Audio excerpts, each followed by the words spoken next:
adalah kendaraan kita untuk hidup di dunia. Jadi medianya manusia itu untuk hidup adalah raga. Raga ini bukan kita. Kita itu yang ada di dalam sini. Raga ini hanyalah kendaraan sementara selama kita hidup di dunia. Saat kita berpindah alam nanti ke alam barzakh, kendaraan ini kita tinggalkan, membusuk di dalam bumi. Makanya para ulama itu ada, kalau tidak salah, salah satu seorang ahli tasawuf itu menulis syair, dia mengkhitab raganya sendiri. Wahai raga yang menemaniku selama hidup di dunia, kelak besok aku akan berpisah denganmu, sementara kamu akan kutinggalkan membusuk di dalam perut bumi, dan aku akan berkelana di alam barzakh.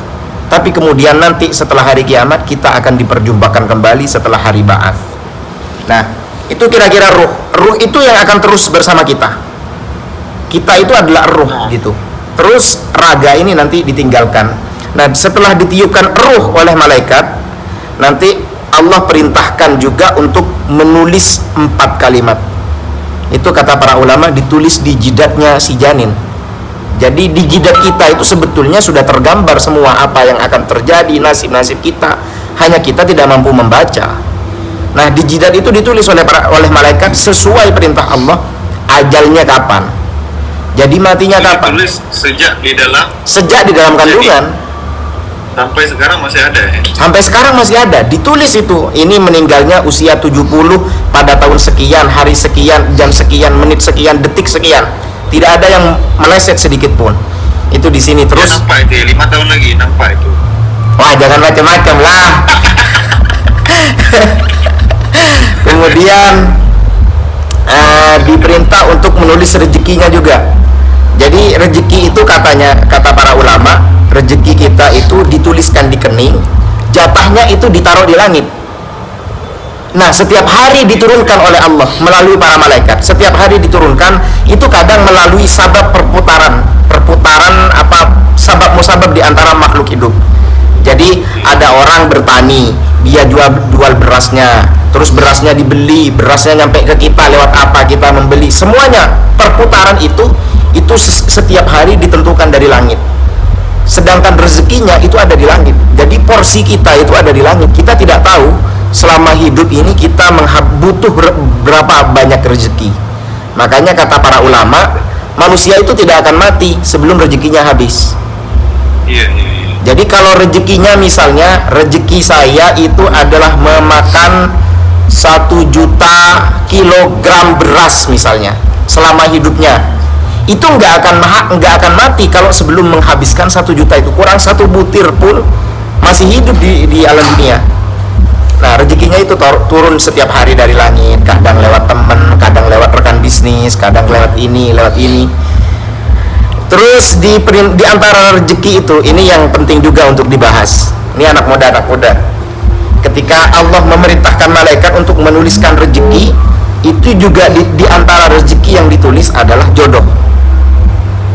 Oh, jadi jodoh itu masuk ke dalam rezeki? Jodoh itu sudah ditulis sejak dalam kandungan, dalam janin, bentuk janin kita sudah ditulis jodohnya dengan siapa. Kalau jodohnya dengan orang Aceh, ya ditulis dengan orang Aceh gitu. Ini contoh saja. Itu ditulis jodohnya berjodoh berapa kali.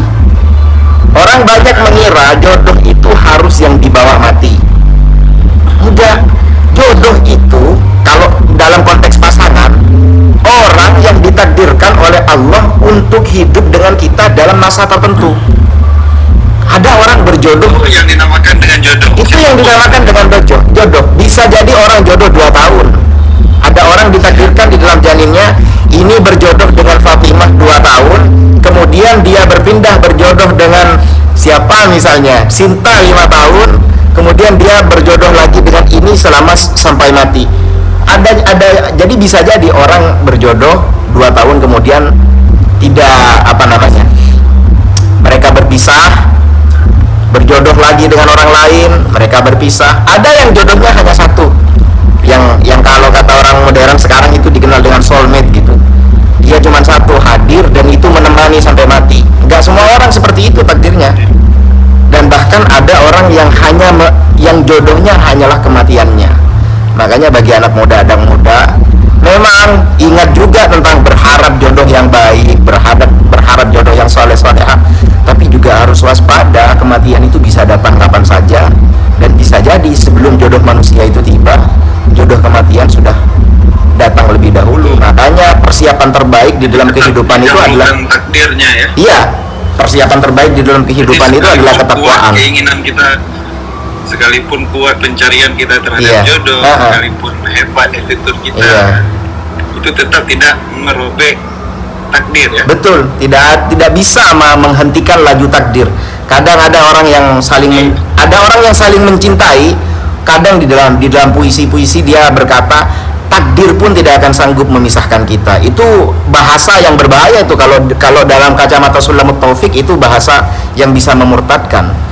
Karena menentang takdir. Tidak ada yang bisa menghentikan takdir. Kalau takdir mengatakan bersatu, itu di dalam khutbatun nikah, la yajtami'u ithnani wa la yaftariqani illa biqada'in wa qadar wa kitabin minallahi qad sabaq. Tidak akan bisa bersatu dua orang dan tidak akan berpisah dua orang ini kecuali dengan ketentuan dari Allah Subhanahu wa taala.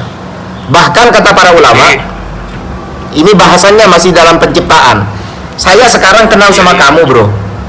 Ini Muntaga dari Madura, Tasir dari Aceh. Ini jauh sekali jaraknya.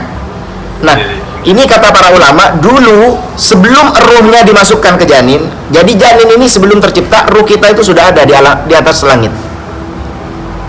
Jadi ruh itu dulu dikeluarkan dari sulbinya Nabi Adam, dikeluarkan oleh Allah ketika dipersaksikan, alastu birabbikum, kata Allah. Qalu bala syahidna. Ruh kita itu semua sudah menjawab, iya ya Allah, kami bersaksi engkau Tuhan kami. Kemudian ruh itu diletakkan di alam, di suatu tempat di langit, itu diturunkan sesuai kebutuhannya. Jadi ada janin nih, ada janinnya saya misalnya. Ini janinnya saya udah waktunya untuk diambil ruh, dibawa ruhnya. Akhirnya dibawa oleh malaikat dari langit, ruhnya ditiupkan ke dalam rahim. Ruh itu di atas sebetulnya ngumpul semua antara ruh orang yang belum lahir dengan ruh orang yang sudah mati. Tapi orang mati yang selamat tentunya. Jadi ruhnya Anbiya dikumpulkan di langit ya? Iya, ada suatu tempat. Ruhnya Anbiya yang sudah wafat tentunya dengan ruhnya calon anak-anak yang belum lahir itu masih ngumpul. Nah, orang yang kenal seperti saya dengan kamu kok bisa dapat takdir kenal padahal jauh tempatnya? Itu kata para ulama, kemungkinan besar ruhnya di langit itu sempat berkomunikasi, sempat berdekatan ruhnya. Makanya kadang tadi istama'na fil malakut. Iya, tadi istama'na fil malakut. Sekalipun terhalang bentangan jarak yang jauh, ada ceritanya orang Indonesia jodoh sama orang Jerman. Kok bisa jodoh sama orang Jerman? Itu ruhnya dulu pernah berkenalan di malakut, di alam langit. Jadi kalau ada yang berkenalan dengan orang Eropa, kalau ada orang Jawa jodoh sama orang Aceh, kemungkinan ruhnya dulu pernah berkenalan. Oh gitu. Ya, contoh. Terus lanjut ke setelah pembahasan jodoh, kemudian ajal itu juga yang sangat oleh para ulama. Ini pembahasan lain kalau pembahasan ajal itu. Dulu di zaman Nabi Sulaiman pernah duduk-duduk sama para menterinya. Tiba-tiba ada tamu datang, itu menatap menteri itu dalam-dalam, ditatap sampai menteri itu risih. Ini siapa sih tamunya Nabi Sulaiman, kok saya ditatap berlebihan begini? Setelah tunggu ya, ini ada di kitab ini juga. Iya, oh itu dibaca ya nanti? Iya, nggak apa-apa ya, jelaskan aja. Ini saya jelaskan, saya tunjukkan. Bentar, itu dibaca kan nanti?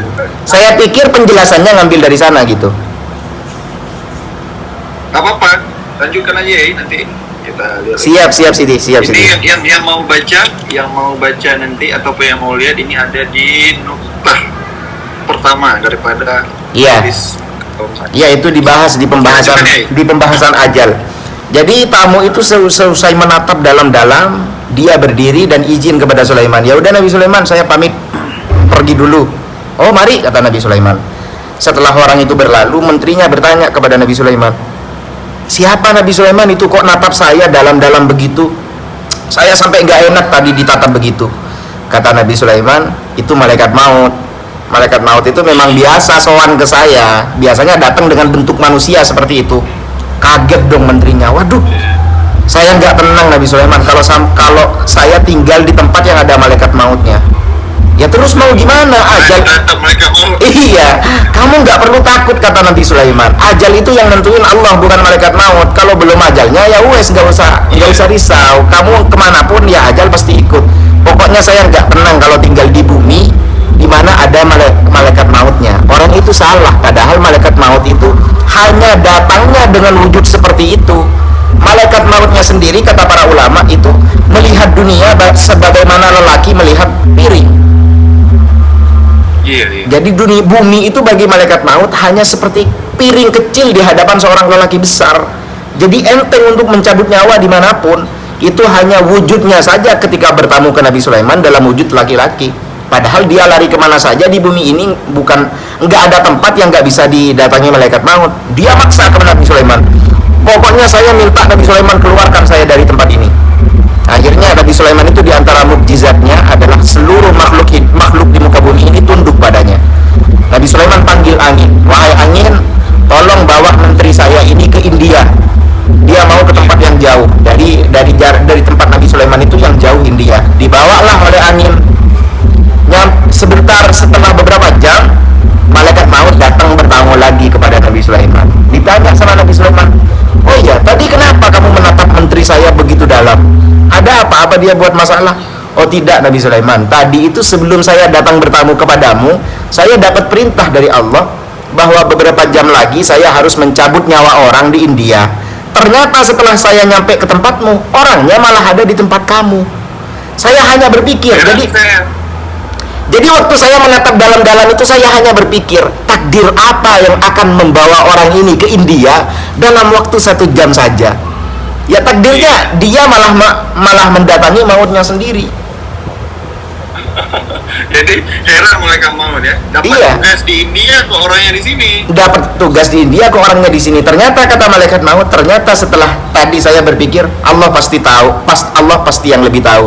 Saya berangkat ke India, ternyata aku dapati orang itu sudah menunggu saya di sana. Aduh ya Allah. Jadi tatapan malaikat maut itu tatapan keheranan. Tatapan keheranan, malaikat maut hanya berpikir, apa yang akan membawa orang ini ke India? Kok saya dapat tugas cabut nyawa orang ini di India gitu. Allah. Sampai heran malaikat maut. Iya. Kemudian ini bagian dari matan hadis juga yang kamu baca tadi, fawalladzi la ilaha ghairuhu inna ahadakum la ya'malu bi amali ahli jannah. Demi Allah, kata Rasulullah, ada di antara kalian itu yang pengamalannya itu pengamalan surga. Dia beribadah, dia taat kepada Allah. Sampai kata Rasulullah, jarak antara dia dan surga itu hanya tinggal sehasta, hanya sejengkal saja jaraknya. Sehasta itu maksudnya saking dekatnya dia dengan surga, hanya dipisah oleh kematian. Dia mati, surga sudah. Saking baiknya pengamalannya. Ternyata kata Rasulullah, fayasbiqu alaihil kitab. Ternyata takdir mendahului. Takdir berkata lain, dia sebelum wafat fayamalu bi amali ahlin nar. Dia tiba-tiba satu hari menjelang kematiannya berubah drastis. Yang awalnya sholat, awalnya ibadah, seumur hidup beribadah, satu hari menjelang kematiannya dia tiba-tiba anti sholat, anti ibadah, dia bermaksiat, fayadkhuluha, tiba-tiba dia menjadi ahli neraka padahal seumur hidup beribadah. Begitupun sebaliknya, wa inna ahadakum la ya'malu bi amali ahlin nar. Ada sebagian di antara kalian itu yang perbuatannya buruk sekali, dosa semua, maksiat semua, sampai jarak antara dia dan neraka itu hanya sejengkal saja. Artinya tinggal mati udah neraka, saking buruknya perilakunya. Ternyata takdir berkata lain, 1 menit dia sebelum kematiannya bertobat kepada Allah dan meminta maaf dengan sungguh-sungguh kepada Allah, dan dia mengamalkan kebaikan, mati dalam keadaan baik dan masuk ke dalam surga. Hadis ini sebetulnya pembahasannya adalah tentang takdir lagi-lagi. Betapa bahwa ketentuan surga dan neraka sekalipun itu juga ada dalam genggaman takdir. Makanya di dalam tasawuf kita ditekankan berjumpa dengan siapapun jangan pernah punya hati sombong, jangan pernah merendahkan siapapun. Orang pendosa seperti apapun yang kita jumpai, bisa jadi nasib dia lebih baik. Ternyata nasibnya satu hari menjelang kematiannya dia mati husnul khatimah, sedangkan kita bernasib sial, satu hari menjelang kematian malah bermaksiat. Kita tidak pernah tahu itu. Bahkan ketemu dengan orang kafir, kata Imam Ghazali, ketemu dengan orang kafir, kita harus katakan dalam hati, bisa jadi dia lebih baik, bisa jadi dia nanti akan masuk Islam, dan bisa jadi saya akan dikeluarkan dari Islam, wal'iyadzubillah. Dia pun menjadi orang mulia dan saya akan menjadi orang yang hina. Jadi tidak ada alasan bagi kita untuk merendahkan orang lain kalau ingat sama hadis ini. Tapi juga yang perlu diingat itu adalah pembahasan tentang ini. Nanti berarti penghuni surga dan penghuni neraka itu sudah ditakdirkan, sudah ada bukunya. Bahkan Rasulullah itu pernah suatu ketika di dalam hadis, Rasulullah itu mendapat wahyu dari Allah, Muhammad, ini saya serahkan kepadamu, saya perlihatkan kepadamu nama-nama umatmu yang akan masuk ke surga, dan diletakkan di tangan kanan Rasulullah. Rasulullah berbahagia melihat banyaknya sekali nama-nama itu. Rasulullah bangga, berarti umat saya banyak yang masuk ke surga. Rasulullah senang dengan itu. Namun tiba-tiba Allah berfirman, tapi Muhammad, ini ada lagi nama-nama yang akan kuletakkan di tangan kirimu, yaitu nama-nama umatmu yang akan masuk ke neraka. Rasulullah menangis sejadi-jadinya. Kenapa? Karena berarti nama itu sudah ada bahkan sebelum orangnya lahir, sebelum orangnya diciptakan sudah ada di sini orang yang akan kekal di dalam neraka. Dan bukan hanya orang yang hidup dalam kemaksiatan, dalam kekafiran, bisa jadi di antara orang yang kekal di neraka ini adalah sebagian orang-orang yang seperti kita, yang mungkin hidup biasa sholat, mungkin hidup berpuasa, tapi ternyata nasibnya ada di sini. Nah, makanya di dalam kunut itu, dalam doa kunut kita selalu berkata, waqini birahmatika syarra ma qadait. Ya Allah, lindungilah aku dengan kasih sayangmu dari seburuk-buruknya takdirmu. Lindungilah dari takdir buruk. Nah, nanti timbul pertanyaan, kalau surga dan neraka itu sudah ditakdirkan, lantas apa gunanya kita beramal? Itu juga pertanyaan para sahabat dulu. Ketika Rasulullah menyampaikan hadis ini, wa inna rajulan la ya'malu bi amali ahlil jannah, itu sahabat bertanya, idzan ya Rasulullah, apa gunanya kita beramal kalau memang semuanya tergantung takdir? Afala nattaqi, kata sahabat, apa kita biar berpangku tangan saja, kita tunggu kita masuk surga apa neraka? Kita nggak perlu bermaksiat, kita nggak perlu bermaksiat, nggak perlu beribadah, kita berpangku tangan saja, kita tunggu takdir. Kata Rasulullah, tidak, kullun muyassarun lima khuliqalah. Ini juga ada di itu Majalisus Saniyah. Kullun muyassarun lima khuliqalah. Setiap makhluk itu dipermudahkan untuk penciptaannya. Nggak usah sampai ke urusan akhirat. Di semasa dunia aja, orang yang akan menjadi, misalnya ada orang yang besarnya akan jadi petani misalnya. Dia dari kecil sudah punya bakat-bakat yang mengarah ke sana. Ada orang misalnya, ini ada